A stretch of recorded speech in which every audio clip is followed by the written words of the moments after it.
Alors, ce matin, Bezrat Hashem, nous allons parler de l'importance du Kaddish, l'importance de répondre Amen au Kaddish.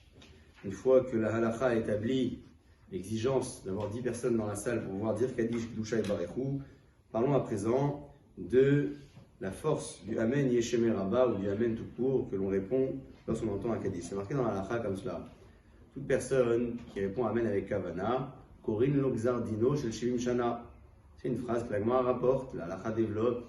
Lorsqu'on répond Amen avec ferveur, avec Kavana, Akadosh Baruch Hu peut nous déchirer un décret même qui a été établi sur 70 ans.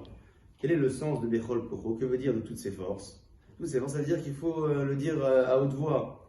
Mais c'est important de préciser que lorsque la halakha parle de haute voix, elle ne fait pas référence au cri. C'est inutile de crier Amen Yesheme Rabba pour faire rire l'assemblée, d'accord? Je sais que parfois ça peut être le cas, donc c'est important de le préciser. Toujours en parlant de Amen Yesheme Rabba, lorsqu'on rentre dans un office qui a déjà engagé un Kaddish, la même chose, même si on n'est pas dans le courant de la Tfila qui se trouve sur place, on répond, on s'associe à ce Amen Yesheme Rabba, on y répond. Toujours est-il que pendant le Kaddish, vous savez que les Sfaradim ont l'habitude de ne pas se tenir debout, contrairement aux Ashkenazim. Une personne qui était assise n'a pas besoin de se lever. Quelqu'un qui était debout n'aura pas le droit de s'asseoir avant d'avoir répondu Amen Yesheme Rabba jusqu'à Damiran Be'alma.